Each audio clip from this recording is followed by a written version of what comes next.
ഞാൻ ഈ ഒരു കാര്യം പറയുന്നില്ല, എന്താണ് നമ്മളെ പ്രോപ്പറായിട്ട് ട്രെയിനിങ് എക്സ്പീരിയൻസ് ഉണ്ടാവണം എന്ന് ഞാൻ പറയുന്നില്ല, പക്ഷെ പ്രോപ്പറായിട്ടുള്ള ഇൻഡസ്ട്രിയൽ എക്സ്പീരിയൻസും നോളജും ഉണ്ടാവും. ബാക്കി നമുക്ക് ഗ്രൂം ചെയ്തെടുക്കാം. അത് ഒരാളുടെ ടീച്ചിങ് സ്കില്ലോ അല്ലെങ്കിൽ എന്താണ് ഒരു കാര്യം എക്സ്പ്ലെയിൻ ചെയ്യുന്ന സ്കില്ലോ ആണ്, അത് നമുക്ക് ഗ്രൂം ചെയ്തെടുക്കാം. പക്ഷെ ഇൻഡസ്ട്രിയൽ സ്കിൽ എന്ന് പറയുന്നത് അങ്ങനെ നമുക്ക് ഒരു അല്ലെങ്കിൽ ഒരാളെ കണ്ടുപഠിക്കാനോ അല്ലെങ്കിൽ ഒരാളുടെ വീഡിയോ കണ്ടുപഠിക്കാനോ പറ്റുന്ന ഒരു സാധനം, ഒരു കാര്യമല്ല. അത് റിയൽ എക്സ്പീരിയൻസ് അത്രേ ഉള്ളൂ. നമ്മൾ ഇപ്പൊ ഞാൻ എന്റെ ഇത് പറയുകയാണെങ്കിൽ, എക്സ്പീരിയൻസ് പറയുകയാണെങ്കിൽ, ഞാൻ പോയി ക്ലാസ് എടുക്കുമ്പോൾ എന്റെ മുമ്പത്തെ എക്സ്പീരിയൻസ് വെച്ചിട്ടാണ് ഞാൻ ക്ലാസ് എടുക്കുന്നത്. ജെറിന്റെ ലാബിൽ വർക്ക് ചെയ്ത് മറ്റേ ജെം സ്റ്റോണിന്റെ ബൈയിങ് ആൻഡ് സെല്ലിങ്ങിലുള്ള ട്രേഡിങ്ങിലുള്ള അതൊക്കെ വെച്ചിട്ടാണ് പറയുന്നത്.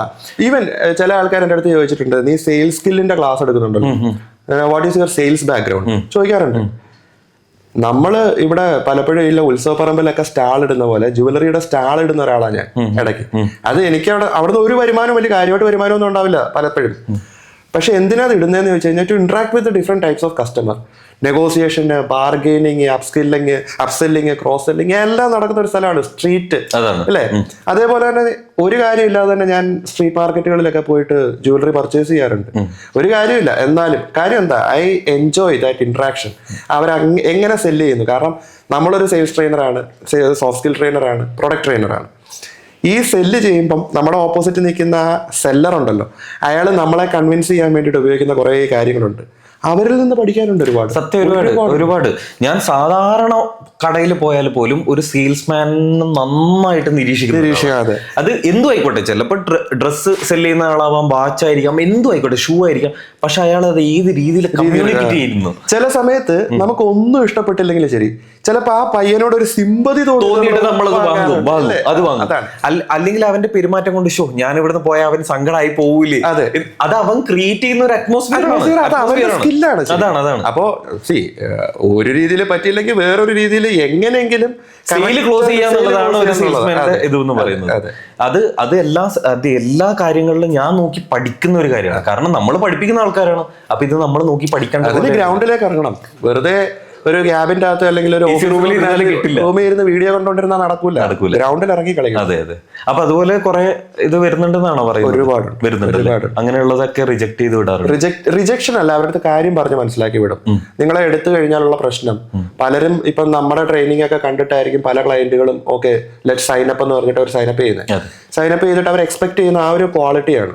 ഇപ്പൊ ഞാനെന്തോ വലിയ സംഭവമാണെന്നല്ല പറയുന്നത്. നമ്മള് അവർക്ക് ഡെലിവറി ചെയ്യുന്ന ഒരു മെത്തേഡ് ഉണ്ട്. അത് മാത്രമല്ല, ഇവിടെ മെയിൻ ആയിട്ടുള്ളൊരു പ്രശ്നം, ഇതിനൊരു ഫിക്സഡ് ഒരു ഫ്രെയിം വർക്ക് ഇല്ല. ഓരോ ബ്രാൻഡും ഡിഫറെൻ്റ് ആണ്. അവിടുത്തെ അറ്റൻഡീസ്, പാർട്ടിസിപ്പൻസ് ഡിഫറെൻ്റ് ആണ്. ഇപ്പൊ ഇവിടെ കൊടുക്കുന്ന ഒരു മോഡ്യൂൾ ആയിരിക്കില്ല ഇപ്പുറത്ത് കൊടുക്കുന്നത്. സോ ഇതിനനുസരിച്ച് നമ്മൾ ഭയങ്കരമായിട്ട് ഫ്ലെക്സിബിൾ ആവണം. ആ ഒരു പർട്ടിക്കുലർ ബ്രാൻഡിനെ പറ്റി പഠിച്ചിട്ട് ഇവിടെ എടുക്കുന്ന ആ ഒരു രീതിയെ ആയിരിക്കില്ല മറ്റൊരു ബ്രാൻഡിന് എടുക്കുന്നത്. സോ അതിനനുസരിച്ച് കസ്റ്റമൈസ് ചെയ്യാനുള്ള ഒരു ഫ്ലെക്സിബിലിറ്റി ഉണ്ടാവുക. ഞാൻ കണ്ടിട്ടുള്ള പല വലിയ വലിയ ട്രെയിനേഴ്സിനെ ലാക്ക് ചെയ്യുന്നൊരു സംഭവം അത്. അവര് പ്രിഫിക്സ് ആയിട്ട് ഒരു സംഭവം ഉണ്ടാക്കി വെച്ചേക്കുക ഓൾറെഡി. അവിടെ എവിടെ പോയാലും ആ ഒരു സാധനം തന്നെ എടുത്തിട്ട് അലക്കുന്നത്, അല്ലേ? ബ്രാൻഡിന്റെ പേര് മാത്രം അങ്ങോട്ടും ഇങ്ങോട്ടും മാറ്റും. ബ്രാൻഡ് പേരുകൾ മാറ്റും, ചിലപ്പോൾ പടങ്ങൾ അങ്ങോട്ടും ഇങ്ങോട്ടും മാറ്റിയെന്ന് വരും. പക്ഷെ അത് വർക്കൗട്ട് ആവില്ല, അല്ലേ? ഓരോ ബ്രാൻഡിന്റെ requirement is entirely different. Even അവിടുത്തെ എംപ്ലോയീസിന്റെ ക്വാളിറ്റി ഡിഫറെന്റ് ആണ്. ചില ബ്രാൻഡുകൾ നല്ല ഹൈ ക്വാളിറ്റി ആയിട്ടുള്ള എംപ്ലോയീസ് എടുക്കുക, ചിലർ ലോക്കലായിട്ടുള്ള ആൾക്കാരെ എടുക്കുക. സോ രണ്ടുപേർക്കും ഡെലിവറി ചെയ്യുന്നതിന്റെ പാറ്റേൺ മാറ്റണം, ഒരുപാട് വർക്ക് ചെയ്യണം. PPT ഉണ്ടാക്കുക അത്ര എളുപ്പമുള്ള പരിപാടിയല്ല, അല്ലേ? ഇപ്പൊ ഞാൻ പലയിടത്തും കണ്ടിട്ടുണ്ട്, പല എന്താ പറയാ സീനിയർ ഫാക്കൽറ്റീസ് എന്ന് അവകാശപ്പെടുന്ന ചില ആൾക്കാർ, ഇവര് നേരെ മറ്റേ ChatGPT എടുത്ത് വെക്കും, അല്ലെങ്കിൽ ഒരു AI പ്ലാറ്റ്ഫോം എടുത്ത് വെക്കും, അങ്ങോട്ട് അടിച്ചു കൊടുത്തേച്ച് അതിൽ നിന്ന് കിട്ടുന്ന സാധനം ഉപയോഗിച്ചിട്ടാണ് ക്ലാസ് എടുക്കുന്നത്. ഏത് ടോപ്പിക് കിട്ടോ നല്ല PPTs കിട്ടും. ജെംസ് ആൻഡ് ജ്വല്ലറിയുടെ ടോപ്പിക് ഒന്ന് ഇട്ട് നോക്കി, അല്ലെ ജെമോളജിയുടെ ടോപ്പിക് ഒന്ന് ഇട്ട് നോക്കി, കിട്ടുമോ? കിട്ടത്തില്ല. കുത്തിയിരുന്നുണ്ടാക്കണം. ഞാനൊക്കെ ചില സമയത്ത് ഒരു സ്ലൈഡ് ഉണ്ടാക്കാൻ 20 മിനിറ്റ് 30 മിനിറ്റ് ജസ്റ്റ് ഒരു സ്ലൈഡ് ഉണ്ടാക്കാൻ. സത്യം. ഒരു ടോപ്പിക്കിന് തന്നെ നമുക്ക് ഏകദേശം 40-50 സ്ലൈഡുകൾ വേണം. അപ്പൊ എത്ര സ്ലീപ്ലെസ് അവേഴ്സ് അതിനകത്ത് ഉണ്ടാവുന്ന നമ്മൾ അത്രയും കഷ്ടപ്പെട്ടിട്ടാണ് ഓരോ സാധനങ്ങളും ഉണ്ടാക്കുന്നത്. അതിന് റിസൾട്ട് കിട്ടുന്നുണ്ട്. നമ്മൾ ഞാൻ പറഞ്ഞല്ലോ ആദ്യം, നമ്മൾ കഷ്ടപ്പെടാൻ തയ്യാറാണെങ്കിൽ ഒബ്വിയസ്ലി അതിന്റെ റിസൾട്ട് കിട്ടും. ആൻഡ് ഈ മാർക്കറ്റിൽ ഇതിന് ഡിമാൻഡ് ഉണ്ട്. നമ്മളൊന്ന് കഷ്ടപ്പെടാൻ തയ്യാറായാൽ മതി. അപ്പൊ ഈ പറഞ്ഞു വരുന്നത് ഈ ഇൻഡസ്ട്രീനെ നശിപ്പിക്കുന്ന ആൾക്കാരും ഉണ്ട്. തീർച്ചയായിട്ടും ഉണ്ട്. ഞാൻ ആരുടെയും പേരൊന്നും പറയാൻ ഉദ്ദേശിക്കുന്നില്ല. ഇതേപോലത്തെ ഉടായ്പകൾ കുറെ ഉണ്ട്. പിന്നെ മേജറായിട്ടുള്ളൊരു സംഭവം, അതിപ്പം ജ്വല്ലറി ബ്രാൻഡ് ആയിക്കോട്ടെ, ഇൻസ്റ്റിറ്റ്യൂട്ടുകളായിക്കോട്ടെ, ലാബായിക്കോട്ടെ, പലയിടത്തും ഫൗണ്ടേഴ്സ് അല്ലെങ്കിൽ ഡയറക്ടേഴ്സിനുള്ള ആ ഒരു വിഷൻ അത് മാത്രം ഉണ്ടായിട്ട് കാര്യമില്ല. ചിലപ്പോൾ അവിടെ നല്ല പോലെ വർക്ക് ചെയ്യുന്ന ലോവർ ലെവൽ എംപ്ലോയീസ് ഉണ്ടാവും. ഇതിനെ നശിപ്പിച്ചുകൊണ്ടിരിക്കുന്ന പലപ്പോഴും മിഡിലിൽ നിൽക്കുന്ന കുറച്ച് ആൾക്കാരാണ് അല്ലേ. വിഷ്ണുവിന് തന്നെ പേഴ്സണലി അറിയാവുന്ന ഒരു കേസുണ്ട്, നമുക്കിതിന് ശേഷം നമുക്ക് പറയാം. അതായത് മിഡിലുള്ള ആൾക്കാർ, അതായത് ചിലപ്പോൾ മാനേജേഴ്സ് ലെവലിലായിരിക്കാം, അല്ലെങ്കിൽ ഫങ്ഷണൽ ഹെഡ്സ് ആയിരിക്കും. ഇവര് ഇപ്പം ഫൗണ്ടേഴ്സ് അല്ലെങ്കിൽ ഡയറക്ടേഴ്സ് അവരെ വിശ്വസിച്ച് ആ ഒരു സ്ഥാപനം അവരെ ഏൽപ്പിക്കുക അല്ലേ. പലപ്പോഴും താഴേക്കടയിൽ നടക്കുന്ന കാര്യങ്ങൾ മുകളിൽ അറിയാറില്ല, എന്ത് വരുന്നു എന്ത് പോകുന്നു എന്നൊന്നും അറിയാറില്ല. അപ്പൊ ഇദ്ദേഹത്തെ വിശ്വസിച്ച് ഏൽപ്പിക്കുമ്പോൾ ഇദ്ദേഹം പറയുന്നതാണ് ഫൈനൽ അല്ലേ. ഇന്നതൊക്കെയാണ്, ഇത്രയാണ് പ്രോഫിറ്റ്, ഇത്രയാണ് ഇതൊക്കെ. ഇവര് ചിലര് സ്വന്തം കമ്പനിയിൽ നിന്ന് തന്നെ ലൂട്ട് ചെയ്ത് പേഴ്സണൽ ഇൻവെസ്റ്റ്മെന്റുകൾക്കും മറ്റു പരിപാടികൾക്കും ഒക്കെ ആയിട്ട് റോൾ ചെയ്യുന്ന കുറെ ആൾക്കാരുണ്ട്. എന്നും എന്റെ ശത്രുക്കളാണ്. നമ്മൾ ഈ ബിസിനസ് ചെയ്യുമ്പോൾ നമ്മൾ ഒരു സാലറി, അങ്ങനെയുള്ളവരാണോ കോമ്പറ്റീറ്റേഴ്സ് ആയി കാണുന്നത്? എനിമീസ് ആയിട്ടാണ് കാണുന്നത്, ശത്രുക്കളായിട്ടാണ് കാണുന്നത്. അവരൊന്നും കോമ്പറ്റീറ്റർ ആവണമെങ്കിൽ പോലും ഒരു മിനിമം എലിജിബിലിറ്റി ഉണ്ട് അല്ലേ. ഇപ്പം എൻ്റെ അടുത്ത് ഒരുപാട് പേര് ചോദിക്കാറുണ്ട്, ഈ GIA IG ഒക്കെ നിങ്ങളുടെ കോമ്പറ്റീറ്റർ അല്ലേ? ഒരിക്കലും അല്ല. GIA എന്റെ മെന്ററാ. ഞാൻ അവിടെ നിന്നാണ് എന്റെ കരിയർ സ്റ്റാർട്ട് ചെയ്തത്. അതായത് ഇതിലുമായിട്ട് ഒരു ബന്ധവും ഇല്ലാതെ നിന്ന ഞാൻ GIA എന്നാണ് ഇങ്ങനൊരു പോർഷ് കരിയർ സ്റ്റാർട്ട് ചെയ്യുന്നത്. So GIA is always my mentor. ഇപ്പൊ IGIയിലേക്ക് വരികയാണെങ്കിൽ അവരുടെ എംപ്ലോയി മാനേജ്മെന്റ് സൂപ്പറാ. അറിയാമല്ലോ, ഇന്ത്യയിൽ എല്ലാ സിറ്റികളിലും അവരുടെ പ്രാക്ടീസ് അല്ലേ. എത്രായിരം എംപ്ലോയീസ് അവിടെ വർക്ക് ചെയ്യുന്നത്. ഇത്ര എംപ്ലോയീസിനെ ഇങ്ങനെ ഒന്നിച്ചൊരു ഹാർമണിയിൽ കൊണ്ടുപോകാന്ന് പറയുന്നത് അത്ര എളുപ്പമുള്ള കാര്യമല്ല. അവരുടെ എംപ്ലോയി മാനേജ്മെന്റ് ഈസ് അമേസിങ്. SGLലേക്ക് വന്നു കഴിഞ്ഞാൽ അവരുടെ ടെക്നോളജി റിലേറ്റഡ് സാധനം, ഇപ്പം നമ്മുടെ ലാബ് ഗ്രോൺ ഡയമണ്ട്സ് ഒക്കെ ഡിറ്റക്ട് ചെയ്യാനുള്ള മെഷീൻസ് ഒക്കെ അവർ, സോ അവർ ടെക്നോളജിയിലും റിസർച്ചിലും ഇടുന്ന കാര്യങ്ങൾ മാത്രമല്ല, എംപ്ലോയീസിന് വർക്ക് ചെയ്യാനുള്ളൊരു ഫ്രീഡം, നമുക്ക് കുറെ ട്രയൽ ആൻഡ് എറർ ഒക്കെ ചെയ്യാനുള്ളതുണ്ട്. മാത്രമല്ല ഈവൻ അവരുടെ ഓണേഴ്സ് ആണെങ്കിൽ പോലും നമ്മളുമായിട്ടൊക്കെ കാണിക്കുന്ന ഒരു പേഴ്സണൽ കണക്ഷൻ, ഒരു ഗ്രൗണ്ട് വർത്ത്, പൊളൈറ്റ്നെസ്, ഇതൊക്കെ എനിക്ക് എപ്പോഴും ഇൻഫ്ലുവൻസ് ചെയ്തിട്ടുള്ള കാര്യം, എന്നെ പോസിറ്റീവായിട്ട് ഇൻഫ്ലുവൻസ് ചെയ്തിട്ടുള്ള കാര്യമാണ്. അവരൊന്നും ഒരിക്കലും കോമ്പറ്റീറ്റേഴ്സ് അല്ല, കാരണം അവരൊക്കെ വേറെ ഏതോ ലെവലിൽ നിൽക്കുന്നത്, നമ്മളൊക്കെ അവരെ നോക്കി പഠിച്ചുകൊണ്ടിരിക്കുന്ന ആൾക്കാര്. പിന്നെ ഈ നേരത്തെ പറഞ്ഞ ഈ ഉടായിപ്പ് കാണിക്കുന്ന കുറെ ടീമുകൾ, പിന്നെ നമ്മുടെ കണ്ടിട്ട് കോപ്പി പേസ്റ്റ് ചെയ്യുന്ന കുറെ ആൾക്കാർ, ഇതുങ്ങളെ കോമ്പറ്റീറ്റേഴ്സ് ആയിട്ട് കൂട്ടത്തില്ലേ? അവര് എനിമീസാ, ഒരു ദാക്ഷിണ്യമില്ല അവരോട്, ഒരു ദാക്ഷിണ്യമില്ല. അപ്പൊ ജെറിനെ ഈ ഒരു കരിയറിൽ എന്തെങ്കിലും ഒരു സെറ്റ് ബാക്സ് വന്നിട്ടുണ്ടോ? ഫെയിലിയേഴ്സ്, സെറ്റ് ബാക്സ് ഒരുപാടുണ്ട്. ഒന്ന് പറഞ്ഞു. നമ്മുടെ പോക്കെന്ന് പറഞ്ഞാ ഇങ്ങനെയാ. പക്ഷെ ഇപ്പൊ ഒന്ന് സ്ട്രൈറ്റ് ആയിട്ടുണ്ട്. ഒരുപാടുണ്ട്. ഇപ്പൊ ഓർത്തെടുക്കാനാണെങ്കിൽ ഒബ്വിയസ്ലി ഇപ്പൊ റീസെന്റ് ആയിട്ട് നടന്ന സംഭവം തന്നെ പറയാം. ഇപ്പം ഞാൻ ഈ സ്റ്റാർട്ടപ്പ് സ്റ്റാർട്ട് ചെയ്തിട്ട് എന്റെ മൈൻഡിൽ ഒരു ക്ലയന്റ് ഉണ്ടായിരുന്നു. Okay, one of the biggest team. Okay, ഞാൻ ഏറ്റവും ആസ്പയർ ചെയ്യുന്ന ഒരു ബ്രാൻഡാണ്, ഞാൻ പേര് ഞാൻ പറയുന്നില്ല. അപ്പൊ എന്റെ മനസ്സിലൊരു 100% കോൺഫിഡൻസ് ഉണ്ടായിരുന്നു, എനിക്ക് ആ ബ്രാൻഡ് കിട്ടും, ഞാൻ അതിലാണ് തുടങ്ങാൻ പോകുന്നത് എന്നൊരു കോൺഫിഡൻസ് ഉണ്ടായിരുന്നു. പക്ഷെ ബിക്കോസ് ഓഫ് സം റീസൺസ് അത് കിട്ടിയില്ല. അന്നേരം എനിക്കൊരു കുറച്ച് സങ്കടം വന്നു. പക്ഷെ പിന്നീട് ഞാൻ അതിനെപ്പറ്റി ഒന്ന് ആലോചിച്ചപ്പോഴും അവിടുത്തെ തന്നെ ചില ആൾക്കാർ, അവിടുത്തെ ചില ഫങ്ഷണൽ ഹെഡ്സ് ഒക്കെ എൻ്റെ അടുത്ത് പേഴ്സണലി ഞാനുമായിട്ട് നല്ല റിലേഷൻഷിപ്പിൽ, നല്ല ക്ലോസ് കോണ്ടാക്ട്സ് ഉള്ള കുറച്ച് ആൾക്കാരുണ്ട്. അവർ കാര്യം പറഞ്ഞു തന്നു. അതായത് ചേട്ടനെ ഇപ്പം ഒന്ന് വെയിറ്റ് ചെയ്യും, നമുക്കിപ്പം പറ്റില്ല, കാരണം ചില കോർപ്പറേറ്റുകളാണല്ലോ, അപ്പോൾ അവർക്ക് അവരുടേതായിട്ടുള്ള ചില പോളിസീസ് കാര്യങ്ങളൊക്കെ ഉണ്ട്. പക്ഷേ എൻഡ് ഓഫ് ദ ഡേ അത് തിരിച്ചു വരും. അപ്പോൾ അന്ന് എനിക്കുണ്ടായിരുന്നൊരു പ്ലാനിങ് ഇല്ലേ, അത് മൊത്തത്തിൽ അവിടെ തെറ്റി കഴിഞ്ഞ് ഇനി വാട്ട് നെക്സ്റ്റ് കുറച്ച് ബ്ലാങ്കായിട്ട് നിൽക്കുകയാണ്. കുറച്ച് ബ്ലാങ്കായിട്ട് നിൽക്കുമ്പോഴാണ് എൻ്റെ ഒരു സ്പിരിച്വൽ ഗുരു ഉണ്ട്, അപ്പം ആളെ ഞാൻ പരിചയപ്പെടുത്തി തരാം. ആളെന്നെ ഒന്ന് ഗൈഡ് ചെയ്തു. അത് ആക്ച്വലി നല്ലതിന് വേണ്ടിയിട്ടാണ്. കാരണം ഞാൻ ആ സമയത്ത് അത് എടുത്തിരുന്നെങ്കിൽ, അതെനിക്ക് കിട്ടിയിരുന്നെങ്കിൽ ഞാൻ കംപ്ലീറ്റ്ലി അതിൽ തന്നെ സ്റ്റക്കായി പോയേനെ. സോ കുറച്ചുകൂടെ ഒന്ന് മാറി ചിന്തിക്കൂ എന്ന് പറഞ്ഞു. അങ്ങനെ മാറി ചിന്തിച്ചു. അതേപോലെ തന്നെ നിൽക്കുന്ന വേറൊരു ബ്രാൻഡ് കിട്ടുന്നു. അന്ന് എൻ്റെ ചുറ്റുമുള്ളവരെല്ലാം പറഞ്ഞു അതൊരിക്കലും കിട്ടില്ല, അത് പോകണ്ട, വേസ്റ്റ് ഓഫ് ടൈമാണ് എന്നൊക്കെ പറഞ്ഞു. പക്ഷേ എൻ്റെ ഒരു ഇന്നർ മൈൻഡിൽ എനിക്കൊരു കോൺഫിഡൻസ് ഉണ്ടായിരുന്നു. പോയി പ്രസൻറ്റ് ചെയ്തു, പിച്ച് ചെയ്തു, ഇമ്മീഡിയറ്റ്ലി സൈനപ്പായി. അതിൻ്റെ തൊട്ട് പറയാൻ അതിനേക്കാളും വലിയൊരു ബ്രാൻഡ് വീണ്ടും വന്നു. ഇനിയൊരു 3 ബ്രാൻഡുകൾ ഓൾറെഡി സൈനപ്പായിട്ട് നിൽക്കുന്നുണ്ട്. പക്ഷെ ഞാനായിട്ട് വെയിറ്റിംഗ് ലിസ്റ്റിൽ ഇട്ടേക്കാം. നേരത്തെ പറഞ്ഞ സ്കേഴ്സിറ്റി ഓഫ് ട്രെയിനേഴ്സ്, അവരെ ഞാൻ വെയിറ്റിംഗ് ലിസ്റ്റിൽ ഇട്ടേക്കാണ്. സോ ആക്ച്വലി ഇത് നന്നായി. പക്ഷേ ഇപ്പോഴും ഞാൻ അന്ന് ആസ്പയർ ചെയ്ത ആ ഒരു ബ്രാൻഡ് അവിടുത്തെ ആൾക്കാരുമായിട്ട് ഇപ്പോഴും വളരെ ക്ലോസ് ആയിട്ടുള്ള നല്ലൊരു കണക്ഷൻ ഉണ്ട്. അപ്പം അതിൽ നിന്ന് എനിക്കൊരു കാര്യം മനസ്സിലായെന്ന് വെച്ചാൽ it's all about personal relationship. നമ്മൾ എത്രമാത്രം സത്യസന്ധമായിട്ട് അവരോട് നിൽക്കുന്നോ അത്രമാത്രം നമുക്ക് തിരിച്ചു കിട്ടാനുള്ളത് കിട്ടും. ഇന്നല്ലെങ്കിൽ നാളെ നമുക്ക് വരാനുള്ളത് നമുക്ക് വന്നിരിക്കും, കിട്ടിയിരിക്കും. അതിൽ ഡെസ്പറേറ്റ് ആവേണ്ട കാര്യമില്ല. It's like A coin. ഒരു കോയിന് എപ്പോഴും രണ്ട് ഫേസസ് ഉണ്ട്. ഒരു പോസിറ്റീവ് ഉണ്ടെങ്കിൽ ഒരു നെഗറ്റീവ് ഉണ്ട്, ഒരു കയറ്റം ഉണ്ടെങ്കിൽ ഒരു ഇറക്കമുണ്ട്. അപ്പോൾ അവിടെ ഡെസ്പറേറ്റ് ആവാതെ വീണ്ടും ഫുൾ എനർജിയിൽ മുന്നോട്ട് പോവുക എന്നുള്ളതാണ് നോക്കുന്നത്. അപ്പോൾ ഒരു ഡെസ്റ്റിനി ഉണ്ട് എന്ന് വിശ്വസിക്കുന്നു അല്ലേ? തീർച്ചയായിട്ടും. അപ്പൊ ഈ സ്പിരിച്വൽ ഗുരു ഉണ്ട് എന്ന് പറഞ്ഞതുകൊണ്ട് പിന്നെ വേറൊരു കാര്യം ഞാൻ നോട്ടീസ് ചെയ്തത് കൊണ്ട് ഞാൻ ചോദിക്കുകയാണ്. നമ്മുടെ 2000 ബ്രേസ്ലെറ്റ്സ് എന്റെ കയ്യിലുണ്ട്, ജെറിന്റെ കയ്യിലും ഒരുപാട് ഉണ്ട്. അപ്പൊ ജെറിന് ഓൾറെഡി ചിലപ്പോ ഇത് റുബെല്ല വഴി വിൽക്കുന്നത് കൊണ്ടാണോ ഇത് യൂസ് ചെയ്യുന്നത്, അല്ല സ്പിരിച്വലി വിശ്വസിക്കുന്നുണ്ടോ, അല്ല ഒരു ഫാഷൻ സ്റ്റേറ്റ്മെന്റ് ആണ്, എന്താണ്? വിഷ്ണു എന്തുകൊണ്ടാണ് ഇട്ടേക്കുന്നത്? ഞാന് ഇതില് ഒന്ന് രണ്ട് കഥകളുണ്ട്. ഇത് ഒന്ന്, ഞാൻ വർക്കൗട്ട് ആവുമോ സ്പിരിച്വലി, അതായത് സ്പിരിച്വലി ഇല്ല ആസ്ട്രോളജിക്കലി വർക്കൗട്ട് ആവോ എന്നുള്ളത് പറഞ്ഞു കേട്ടു. ഓൺലൈനിലൊക്കെ കുറെ സംഭവങ്ങൾ ഉണ്ടല്ലോ.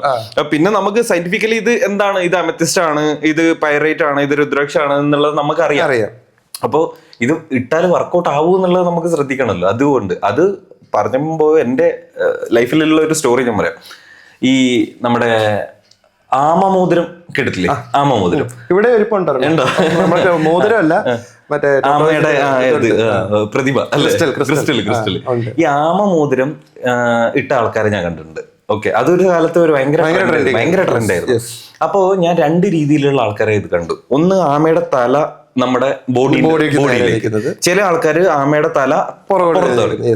അപ്പൊ ഇത് എന്താണ് ഇതിന്റെ ഒരു കാര്യം എന്നുള്ളത് നമുക്കറിയണം. അങ്ങനെ ഞാൻ രണ്ടുപേരോടും ചോദിച്ചു, എന്താണ് ഈ ആമത്തല ഇങ്ങോട്ടുള്ളത് ആൾക്കാരോട് ഞാൻ ചോദിച്ചു, അങ്ങോട്ടുള്ളതും ചോദിച്ചു.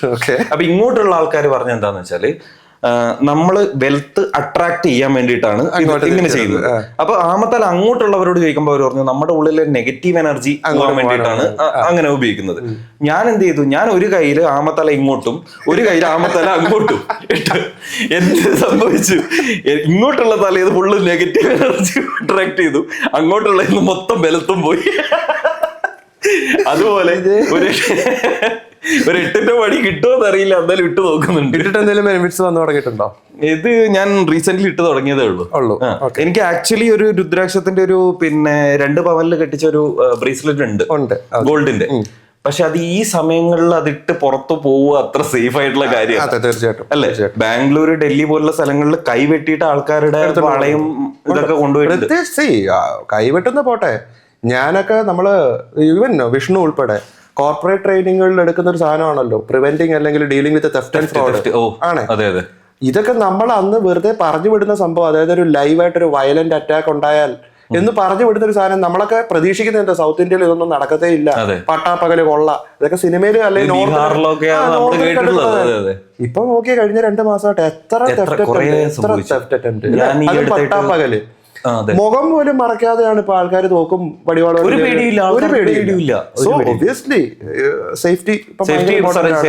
ഒരുപാട് മോഷണങ്ങൾ നടക്കുന്നുണ്ട്.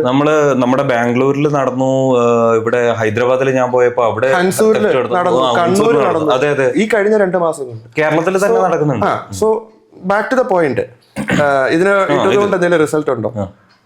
സത്യസന്ധമായിട്ട് പറയാമല്ലോ, ഒരു 3 വർഷം മുമ്പ് വരെ ഈ അസ്ട്രോളജർമാര് അല്ലെങ്കിൽ പാമിസ്റ്റുകള് അല്ലെങ്കിൽ മറ്റേ റേക്കി ഹീലിംഗ് ചെയ്യുന്നവര്, ഇവരെയൊക്കെ ഞാൻ ശരിക്കും ജോക്കേഴ്സ് ആയിട്ട് കണ്ടോണ്ടിരുന്ന ആൾക്കാരെ.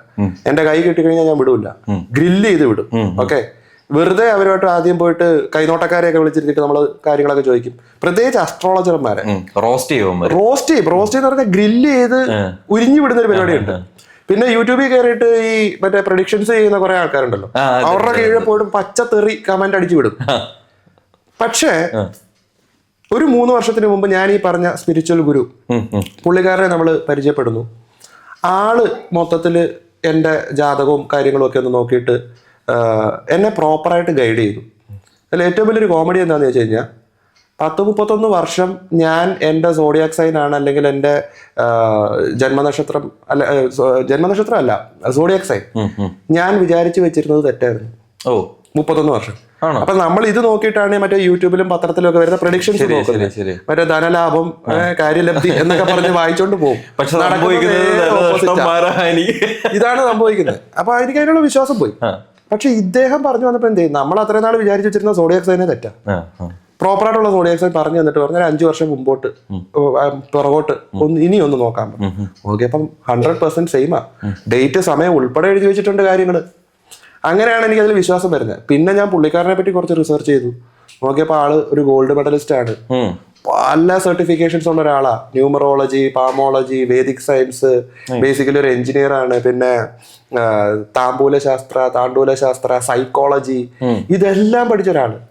പുള്ളിക്കാരന്റെ ക്ലയൻസ് എന്ന് പറഞ്ഞാൽ പ്രീമിയം ക്ലയൻസ് ആണ്. സോ ഈവൻ ഞാൻ അദ്ദേഹത്തോട്ട് ഒരു പോഡ്കാസ്റ്റ് ചെയ്തിട്ടുണ്ട്. പിന്നെ എന്റെ വൈഫ് അദ്ദേഹത്തിന് നവരത്ന കോഴ്സ് സയന്റിഫിക്കലി പഠിപ്പിച്ചിട്ടുണ്ട്.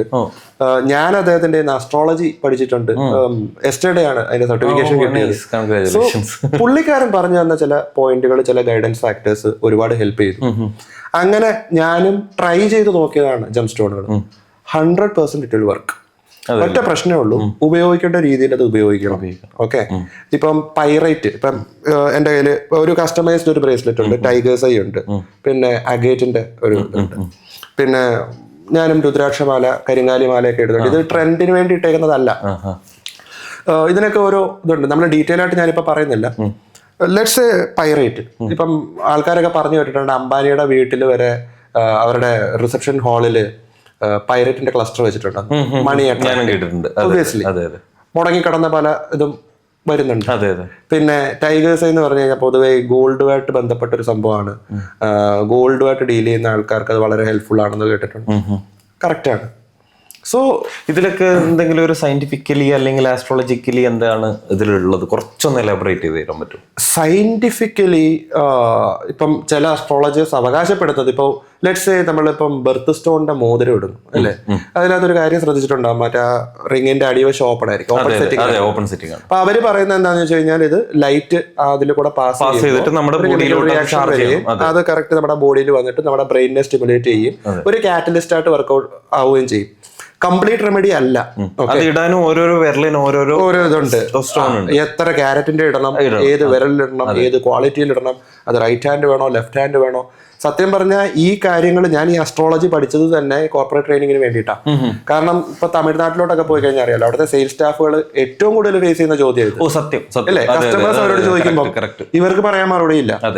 അത് ഓതന്റിക് ആയിട്ട് പറയാൻ പറ്റും. സോറി, അവർക്ക് അറിയുന്ന രീതിയിൽ എന്തെങ്കിലും ഒന്ന് പലർത്തും നടക്കുന്ന എന്താ, അവരുടെ സ്റ്റോക്കിൽ എന്താണോ ഇരിക്കുന്ന ആ സാധനം ഇതിടാൻ പാടും, ഇട്ടോ ധൈര്യമായിട്ട് ഇട്ടോ. പക്ഷെ പ്രശ്നം എന്താ, അവിടെ ശരിക്കും ഇടാൻ പാടില്ലാത്തവർ ഇത് കൊണ്ടുപോയി ഇട്ടിട്ട് തിരിച്ചു വന്നൊരു അവർക്കൊരു നെഗറ്റീവ് റിസൾട്ട് കിട്ടുമ്പോൾ സത്യം പറഞ്ഞാൽ ആ ഒരു പെർട്ടിക്കുലർ സെയിൽസ് സ്റ്റാഫിനോടുള്ള ട്രസ്റ്റ് പോയി, അതിന്റെ കൂടെ ആ ഒരു ബ്രാൻഡ് ഇല്ലേ. അപ്പോ കറക്റ്റ് അതിന്റെ കെയർ ആൻഡ് മെയിൻ്റെനൻസ്, അത് ഉപയോഗിക്കേണ്ട രീതിയും പറഞ്ഞു കൊടുത്ത് വിട്ടാൽ കസ്റ്റമർ അത് ഫോളോ ചെയ്യും. ശരിയാണ്. അത് ഫോളോ ചെയ്യാഞ്ഞിട്ടാണ് ഒരു നെഗറ്റീവ് സംഭവിച്ചെങ്കിൽ ഒരിക്കലും ഈ ബ്രാൻഡിനെ കുറ്റപ്പെടുത്താൻ പറ്റില്ല. ഇന്ന് ഇന്ത്യയിലുള്ള മിക്ക ബ്രാൻഡുകളിലെയും സെയിൽസ് സ്റ്റാഫിനെ ലാക്ക് ചെയ്യുന്ന ഒരു നോളജൈസ് ആണ് ഇത്. സാധാരണ ഒരു ലബോറട്ടറിയോ അല്ലെങ്കിൽ ഒരു ഇൻസ്റ്റിറ്റ്യൂട്ടോ ഇത് പഠിപ്പിച്ചു കൊടുക്കാറുമില്ല. ഞങ്ങൾ ഇത് കൃത്യമായിട്ട് പഠിപ്പിച്ചു കൊടുക്കാറുണ്ട് നമ്മുടെ ഇൻസ്റ്റിറ്റ്യൂട്ടിൽ. അതിന്റെ അസ്ട്രോളജിക്കൽ പെർസ്പെക്റ്റീവ് കൂടെ പറഞ്ഞു കൊടുക്കാറുണ്ട്. ഞാൻ ചോദിച്ച കാര്യം ബെനിഫിറ്റ് കിട്ടുമോ? 100% കിട്ടും. ഉപയോഗിക്കേണ്ട രീതിയിൽ ഉപയോഗിക്കുക, റൂൾസ് ടേംസ് ആൻഡ് കണ്ടീഷൻസ് അറിഞ്ഞിരിക്കുക, അത് അറിഞ്ഞ് ചെയ്യുക. ചെയ്തു കഴിഞ്ഞാൽ ഫോളോ ചെയ്യേണ്ട ഒരു രീതിയുണ്ട്. ഉദാഹരണം പറഞ്ഞാൽ നാച്ചുറൽ സ്റ്റോൺസ് മാത്രമേ വർക്ക്ഔട്ട് ആവുള്ളൂ. നാച്ചുറൽ സ്റ്റോൺസ് തന്നെ ഉപയോഗിക്കുക, ട്രീറ്റ് ചെയ്ത സ്റ്റോൺസ് ഉപയോഗിക്കാൻ പാടില്ല. ഞാൻ കണ്ടൊരു കാര്യം, നമ്മുടെ ഓൺലൈനിൽ ഈ സാധനങ്ങൾ ഒരുപാട് വിൽക്കുന്നുണ്ട്. ഒരുപാട് ഫ്രോഡ് എന്ന് പറഞ്ഞാൽ മൊത്തം ഫ്രോഡാണ് ഇത്. ഈ ഒരു ഫ്രോഡ് ശരിക്കും ബിസിനസ് ആക്കുന്ന ആൾക്കാരും ഉണ്ട്. അതായത് ഇപ്പോൾ 5000 രൂപ വിലയുള്ള ഒരു സാധനം, അതിനകത്ത് കുറച്ച് റിലീജിയനും കുറച്ച് മാനിപ്പുലേഷനും ഒക്കെ കയറ്റിയിട്ട് അത് 50,000 വിൽക്കുന്ന ആൾക്കാരുണ്ട്. ഡയമണ്ട്സിന് അത് നടക്കൂല. കാരണം ഡയമണ്ട്സിന് ഒരു ഫിക്സഡ് ഒരു റേഞ്ച് ഉണ്ട്, അത് വിട്ട് കളിക്കാൻ പറ്റില്ല. പക്ഷെ കളർ സ്റ്റോൺ അതില്ല. അതുകൊണ്ട് തന്നെ it's completely depends on the seller and buyer. Even അവിടെയും ഞങ്ങൾ വല്ലാതെ നല്ല രീതിയിലുള്ള ഒരു അവയർനെസ് അവിടെയും ക്രിയേറ്റ് ചെയ്യുന്നുണ്ട് അല്ലേ. അത് മെയിൻലി ബയേഴ്സിന് ഒരു പെർട്ടിക്കുലർ സാധനത്തിന് നമുക്ക് മാക്സിമം കൊടുക്കാൻ പറ്റുന്ന ഒരു റേറ്റ് ഉണ്ട്, അതായത് മാക്സിമം, അതിന് മുകളിലേക്ക് കൊടുക്കേണ്ട ആവശ്യം. പിന്നെ അതേപോലെ ഈ ജെം സ്റ്റോൺസിന്റെ കാര്യത്തിലുള്ള ഒരു കാര്യം എന്ന് പറഞ്ഞാൽ നമ്മുടെ ശരിക്കും പറഞ്ഞാൽ ജെം സ്റ്റോണിനൊരു റേഞ്ച് ഇല്ല അല്ലേ. എന്നോട് പല ആൾക്കാരും എനിക്ക് മെസ്സേജ് അയച്ചിട്ട് നമ്മുടെ വീഡിയോസും കാര്യങ്ങളും കണ്ടിട്ട് എനിക്കൊരു എമറാൾഡ് വേണമായിരുന്നു, എത്രയാ റേറ്റ് വരുന്നത്, എനിക്കൊരു റൂബി വേണമായിരുന്നു, എത്ര റേറ്റ് വരുന്നത്. ഈ ആൾക്കാരുടെ മെസ്സേജ് അയച്ച് ഞാൻ റിപ്ലൈ അയച്ച് ശരിക്കും പറഞ്ഞു സോറി റിപ്ലൈ അയച്ച് ഞാൻ മടുത്തു സത്യം പറഞ്ഞാൽ. ഞാൻ എല്ലാവരോടും പറയുന്നത് ഒരു റേഞ്ച് ഇല്ല ഇതിന്. ഞാൻ 500 രൂപക്കും എമറാൾഡ് തരാം, അതേപോലെ 5 കോടിക്കോ എമറാൾഡ് തരാം അല്ലേ. ഇതിൽ നിങ്ങളുടെ ബഡ്ജറ്റ് എവിടെയാണ് നിൽക്കുന്നത്? പക്ഷെ ബഡ്ജറ്റ് പറയാൻ ആൾക്കാർക്ക് ബുദ്ധിമുട്ടുണ്ട്. പക്ഷെ ബഡ്ജറ്റ് അറിയാണ്ട് നമുക്ക് ഇതിനൊരു പ്രതിവിധിയും പറയാൻ പറ്റില്ല എന്നുള്ളതൊരു സത്യമല്ലേ. ഇതിനകത്ത് ഏറ്റവും കൂടുതൽ ആൾക്കാർ ചോദിക്കുന്നതായിരിക്കും എനിക്ക് ബെസ്റ്റ് റിസൾട്ട് കിട്ടുന്ന ഏറ്റവും ടോപ്പ് ക്വാളിറ്റി ഏറ്റവും കുറഞ്ഞ. അയ്യോ അത് കോമഡിയാണ്. ചില ആൾക്കാർ എനിക്ക് മെസ്സേജ് ചെയ്യും എനിക്ക് എമറാൾഡ് വേണം. ഞാൻ പറയും ഏകദേശം എത്ര വേണ്ടേ? എനിക്ക് ഏറ്റവും നല്ലത് വേണം, കൊളംബിയൻ തന്നെ വേണം. കൊളംബിയൻ എമറാൾഡ് ആണല്ലോ ബെസ്റ്റ് എമറാൾഡ്. കൊളംബിയൻ എമറാൾഡ് വേണം. ഞാൻ ചോദിച്ചു എത്ര ക്യാരറ്റ്? 3000 രൂപ. ഞാൻ ചോദിച്ചു എത്ര ക്യാരറ്റ് വേണം? ഒരു 3-3.5 ക്യാരറ്റ് എന്ന് ആസ്ട്രോളജി പറഞ്ഞു. ഞാൻ പറഞ്ഞു ശരി ആയിക്കോട്ടെ, നമുക്ക് ഒരു ആവശ്യത്തിന് നമുക്കൊരു അത്യാവശ്യം സ്റ്റാർട്ടിങ് വരുമ്പോഴത്തേക്ക് ഒരു 3 lakhs ആ ഒരു റേഞ്ചിലാണ് നല്ല. അതാണ് അത് അങ്ങനെയാ വരുന്നത്. സാറേ ഒരു 3000 രൂപ 2500 രൂപ ലെവലിൽ കിട്ടും ഈ കൊളംബിയൻ. അങ്ങനെയുള്ള കുറച്ച് ഇത് ശരിക്കും പറഞ്ഞ അവയർനെസ് ഇല്ലാത്തവരിന്റെ ഒരു ബുദ്ധിമുട്ടുണ്ട്. അതേ സമയത്ത് കൊളംബിയൻ എമറാൾഡ് ആണെന്നും പറഞ്ഞിട്ട് ഡൈഡ് കോഡ്സ് അല്ലേ, aventurine quartz, doublet, synthetic emerald അല്ലേ, ഹൈഡ്രോ തെർമലും. ഇപ്പോ കുറെ റീസെന്റ് ആയിട്ട് ചൈനീസ് കുറെ ചൈനീസ് അയ്യോ നമുക്ക് പറഞ്ഞു ഇതാക്കാൻ പറ്റില്ല. ഗ്ലാസ് തന്നെ ശരിക്കും ബേസിക്കലി അത്. വേറൊരു ഉദാഹരണം പറഞ്ഞുതരാം. എനിക്കറിയാവുന്ന ഒരു ഇൻസ്റ്റിറ്റ്യൂട്ടില് ഒരു ലേഡി ഫാക്കൽറ്റി ഉണ്ട്. പുള്ളിക്കാരി ജിയോളജിയും ജെമോളജിയും ഒക്കെ പഠിച്ചതാ. പുള്ളിക്കാരിക്ക് പേഴ്സണലി ഒരു കളക്ഷൻ ഉണ്ടായിരുന്നു, കുറെ കോറലും എമറാൾഡും ഒക്കെ. ഭയങ്കര ചീപ്പായിട്ട് വാങ്ങി, അതായത് വെൻഡറിനെ പറ്റിച്ച് നല്ല ഇതിൽ വാങ്ങിയെന്നും പറഞ്ഞ് വളരെ പ്രൗഡായിട്ട് നടന്നൊരു ടീമാണ്. ആള് ജിയോളജിസ്റ്റ് ആണ്, ജെമോളജിസ്റ്റ് ഫാക്കൽറ്റി ആണെന്ന് അവകാശപ്പെടുന്ന ഒരു ടീമാണ്. നല്ല സീനിയറാ ആള്. ജെമോളജി പഠിച്ചിട്ട് വന്നതാണോ അല്ല ജിയോളജിയാണ്? ജിയോളജിയാണ് മെയിൻ. അപ്പൊ ആളുടെ ഒരു കളക്ഷൻ ഉണ്ട്, കുറച്ച് കോറലും എമറാൾഡും ഒക്കെ ആയിട്ട് എപ്പോഴും ഇങ്ങനെ ഷോ ഓഫ് കാണിച്ച് നടക്കുന്ന ഒരു ടീമാണ്.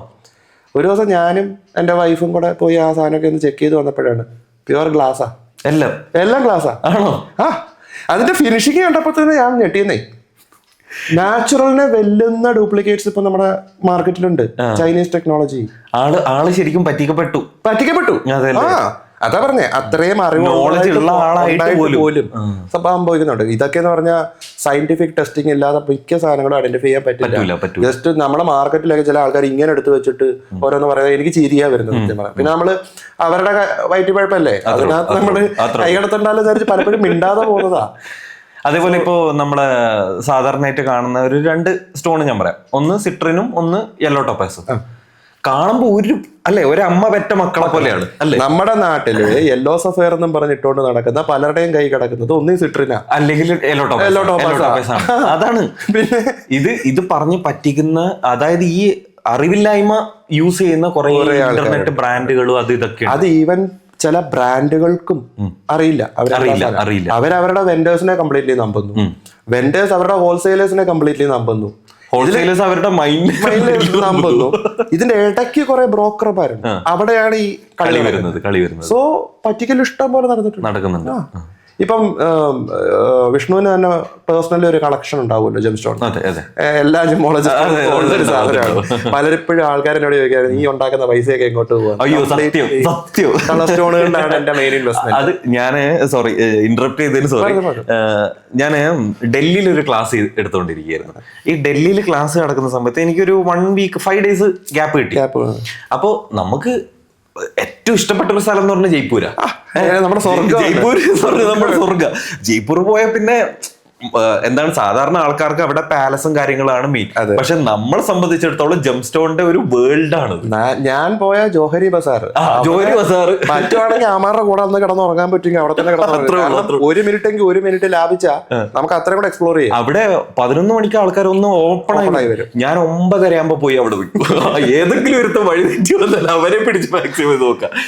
ജയ്പൂര് ഞാൻ പോയിട്ട് ഞാൻ ജസ്റ്റ് ഒന്ന് ഇങ്ങനെ വിസിറ്റ് ചെയ്യാൻ വേണ്ടി പോയതാ. ഞാൻ വീട്ടിൽ വിളിച്ചിട്ട് പറഞ്ഞു, വൈഫിനോട് പറഞ്ഞു ഞാൻ ഇങ്ങനെ 2-3 ദിവസം ലീവ് ഉണ്ട്, അപ്പൊ ഇങ്ങനെ അങ്ങോട്ട് പോവാണ് എന്ന് പറഞ്ഞു.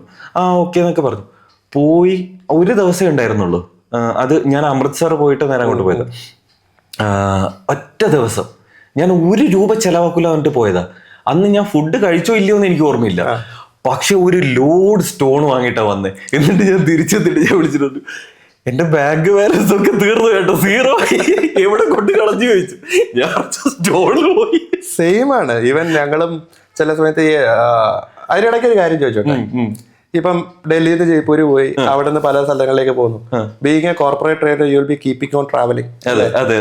എങ്ങനെ ഇത് ബാലൻസ് ചെയ്യുന്നു ഫാമിലി വിത്ത് കരിയർ? അത് ശരിക്കും പറഞ്ഞാൽ ബുദ്ധിമുട്ടുള്ള ഒരു കേസാണ്. നമുക്കെന്ന് പറഞ്ഞാൽ ഇപ്പൊ സ്റ്റേറ്റ് ടു സ്റ്റേറ്റ് ചിലപ്പോ ഇങ്ങനെ ട്രാവൽ ചെയ്ത് അധികം ട്രാവലാ, ഒരു 3 months ഒക്കെ കോർപ്പറേറ്റ് 1 മാസം 2 മാസം കണ്ടിന്യൂസ്ലി ചിലപ്പോ ബ്രാൻഡ് മാറിയിട്ട് ചിലപ്പോ നമുക്ക് 1-2 ഡേയ്സ് ഗ്യാപ്പിലായിരിക്കും അടുത്ത ബ്രാൻഡിലോട്ട് ചാടി പോകേണ്ടത്, അല്ലെങ്കിൽ അടുത്ത റീജിയനിലോട്ടോ മാറിപ്പോകേണ്ടത്. അപ്പോ ശരിക്കും പറഞ്ഞാല് ഫാമിലി ഇതും കരിയറും ഒന്നിച്ചു കൊണ്ടുപോകാന്ന് പറഞ്ഞാൽ വലിയ ബുദ്ധിമുട്ടുള്ള ഒരു കേസാണ്. അത് സത്യം പറഞ്ഞാല് ഫാമിലിയില് വൈഫിന്റെ ആയാലും അമ്മയുടെ ആയാലും സപ്പോർട്ടില് ഒരുപാട് അത് കാര്യങ്ങൾ നടക്കുന്നുണ്ട്. അത് ജെറിന് മനസ്സിലാവും. ഞങ്ങളുടെ ജയ്പൂരിന്റെ കേസ് പറഞ്ഞുകൊണ്ട് ഞാൻ അതായിട്ട് കണക്ട് ചെയ്ത് പറയുന്നത്. ഞങ്ങളൊരു വെക്കേഷൻ പ്ലാൻ ചെയ്ത് കഴിഞ്ഞാൽ എന്റെ ഫസ്റ്റ് പ്രിഫറൻസ് എപ്പോഴും ജയ്പൂർ അല്ലെങ്കിൽ തായ്ലൻഡ്. തായ്ലൻഡിൽ എവിടെ? പട്ടായ അല്ല, ബാങ്കോക്കാ. കാരണം ബാങ്കോക്ക് എന്തുകൊണ്ടെന്ന് നമുക്കറിയാം. അല്ലെങ്കിൽ നേരെ ശ്രീലങ്ക. നമ്മൾ ബാങ്കോക്ക് എന്ന് പറഞ്ഞ ആൾക്കാർ ഫസ്റ്റ് വിചാരിക്കും പട്ടായ, പക്ഷെ ബാങ്കോക്കിൽ നമ്മൾ എന്തിനാ പോകുന്നത്? അപ്പൊ നമ്മുടെ മെയിൻ പരിപാടി എന്താണെന്ന് വെച്ചാൽ ജയ്പൂര് പോവും, മറ്റേ ജൽമഹളൊക്കെ ഒന്ന് കാണും, കുറച്ച് ടൂറിസ്റ്റ് സൈറ്റ് ഒക്കെ ഒന്ന് കണ്ടിട്ട് ഇത് വൈകുന്നേരം ആയിരിക്കും ഇറങ്ങാം. രാവിലെ നമ്മുടെ പോക്കെക്കോട്ടായിരിക്കും മാർക്കറ്റ്, സീതാപുര, ഇതൊക്കെയാണ് നമ്മുടെ പരിപാടി. അപ്പൊ എന്താ ശരിക്കും കരിയറും ഫാമിലി വെക്കേഷനും കൂടെ ഒന്നിച്ച് എന്റെ എല്ലാ ബിസിനസ് ട്രിപ്പുകൾ ഓൾസോ ലെഷർ ട്രിപ്പ്, ഇത് രണ്ടും കൂടെ മിക്സ് ആയിരിക്കും എപ്പോഴും. ഇപ്പൊ കേരളത്തിലോട്ട് പോയാലും തമിഴ്നാട്ടിലോട്ട് പോയാലും നോർത്തിലോട്ട് പോയാലും എപ്പോഴും അങ്ങനെ ബാലൻസ് ചെയ്ത് കൊണ്ടുപോകുന്നു. 1 2 വൈഫും ഇതേ ഫീൽഡിൽ തന്നെ നിൽക്കുന്നത് കൊണ്ട് തന്നെ ആൾക്ക് ഇതിന്റെ റിയാലിറ്റി അറിയാവുന്നതുകൊണ്ട് തന്നെ കംപ്ലൈന്റ് ഒന്നും ചെയ്യാതെ അഡ്ജസ്റ്റ് ചെയ്ത് മീൻസ് മനസ്സിലാക്കി മുന്നോട്ട് നമ്മളെ സപ്പോർട്ട് ചെയ്ത് പോകുന്നുണ്ട്. ഫാമിലിയുടെ സപ്പോർട്ട് ഉണ്ടെങ്കിൽ പിന്നെ വേറെ ടെൻഷൻ ശരിക്കും പറഞ്ഞാൽ 50% ടെൻഷൻ നമുക്ക് കുറയും. തീർച്ചയായിട്ടും നമ്മുടെ വീട്ടിൽ പ്രശ്നമാക്കുന്ന ഒരാളാണെങ്കിൽ നമുക്ക് ഒരിക്കലും പറ്റില്ല, വിട്ടുപോകുന്നു. അതേപോലെ കംപ്ലൈന്റ്സും വരുന്നു. പിന്നെ ഒരു ഉറക്കമില്ലാത്ത, ശരിക്കും പറഞ്ഞാൽ ഇത് എത്ര സ്ട്രെസ്ഫുൾ ആയിട്ടുള്ള ഒരു ജോബാണ്. നമ്മുടെ സ്ട്രെസ് നമ്മുടെ പാർട്ട്നേഴ്സ് കാണുന്നുണ്ട്, മാത്രമല്ല അവർക്കും അതിനോടൊരു പാഷൻ ഉണ്ട്, ആ ഒരു ഇതിലുണ്ട്. അതുകൊണ്ട് തന്നെ അവർക്കത് മനസ്സിലാവും. So no complaints. ഇന്നേ വരെ എന്റെ വൈഫിനെയൊക്കെ പറയാനാണെങ്കിൽ ഞാനിപ്പോ നേരിട്ട് പറഞ്ഞ ആള് ഭയങ്കര ആറ്റിറ്റ്യൂഡ് ഇടും, ഇല്ലാത്തോണ്ട് പറയാം. അപ്പൊ നമ്മുടെ വീഡിയോ കാണുമ്പോൾ മനസ്സിലാവും. പക്ഷെ ആള് നല്ല രീതിയിൽ സപ്പോർട്ട് ചെയ്യും. ഈവൻ ഞാൻ പറഞ്ഞല്ലോ, ചില പുറത്തൊക്കെ ചില നെഗറ്റിവിറ്റീസ് ഒക്കെ വരുമ്പോ ആൾക്ക് അതിന്റെ റിയാലിറ്റി അറിയാം. ഇപ്പം കല്യാണം കഴിഞ്ഞിട്ട് 6-7 വർഷമായി, നമ്മൾ 7 വർഷമായിട്ട് നമ്മള് കൂടെ ജീവിക്കുന്ന ആളാ, ഒക്കെ അറിയാം.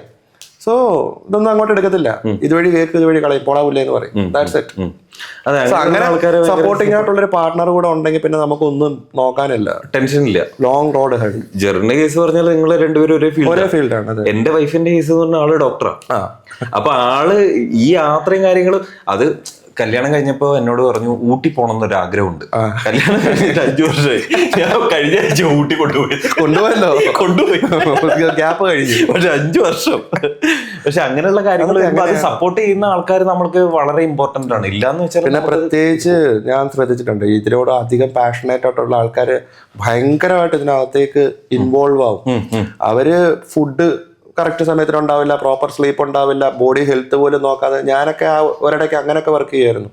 പ്രത്യേകിച്ച് ഞാൻ പറഞ്ഞില്ല ഒരു ബ്രാൻഡിന്റെ കാര്യം, ആ ഒരു ബ്രാൻഡ് സ്റ്റാർട്ട് ചെയ്യുന്ന സമയത്ത് പല രാത്രികൾ ഉറങ്ങാതിരുന്ന് റിസർച്ച് ചെയ്തിട്ട് PPT കാര്യങ്ങൾ ഉണ്ടാക്കലും ഷെഡ്യൂൾ പ്ലാൻ ചെയ്യലും ഒക്കെ ആയിട്ട് കുറെ ചെയ്തിട്ടുണ്ട്.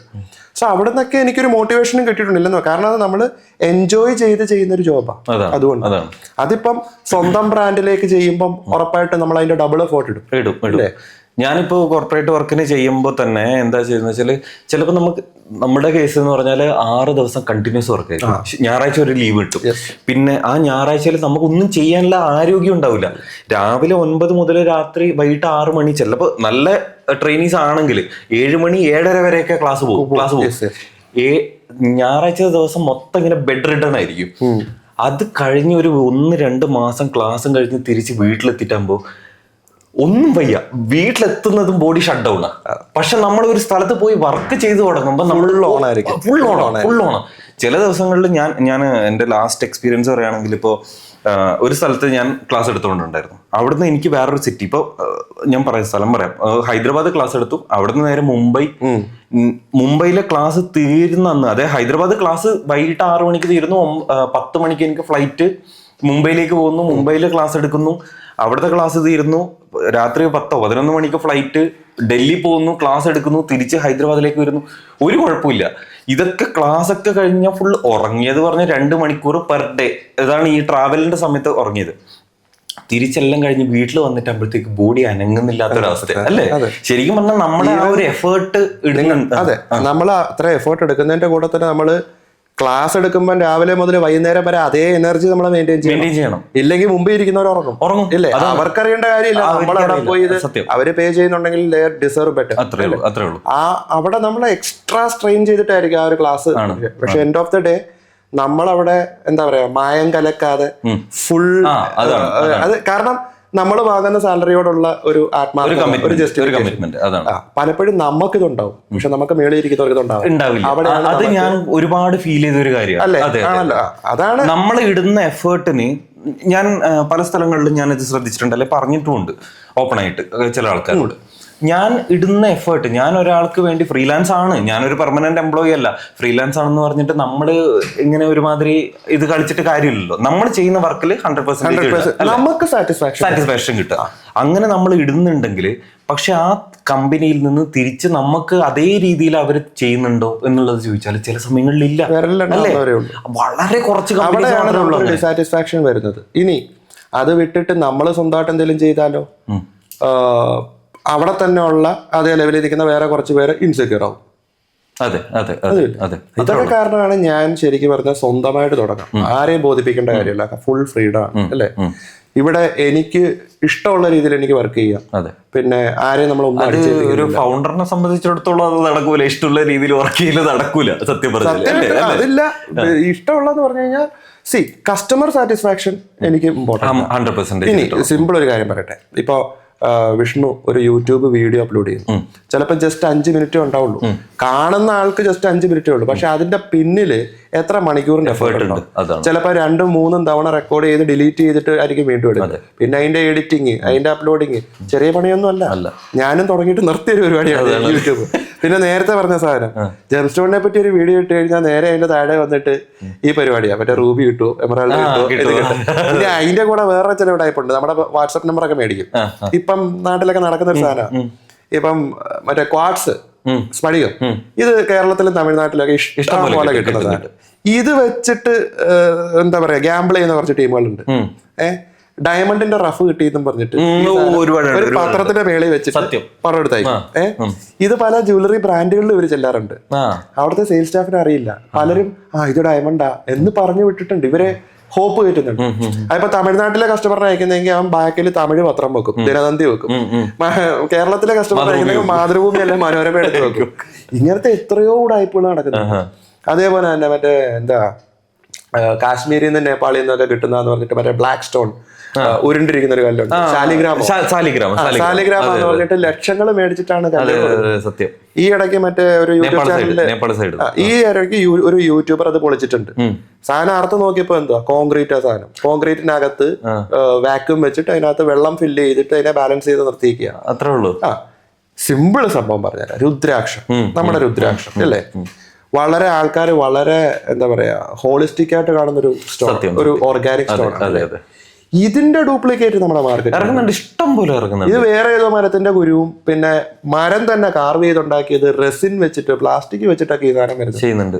ഇത് ഒറിജിനൽ ആണോ ഡ്യൂപ്ലിക്കേറ്റ് ആണോ എന്നറിയാൻ കത്തിച്ച് നോക്കേണ്ട അവസ്ഥയാണ് അല്ലേ? അപ്പോ വ്യക്തമായിട്ടുള്ള പ്രൊഡക്റ്റ് നോളജ് എല്ലാവർക്കും വേണം. അതിന് പ്രോപ്പർ ആയിട്ടുള്ള ട്രെയിനർ വേണം, ട്രെയിനിങ് വേണം, ഇല്ലേ? അതെ. അത് നമ്മുടെ സൗത്ത് ഇന്ത്യയിൽ ഇപ്പൊ കിട്ടാൻ ഇല്ല.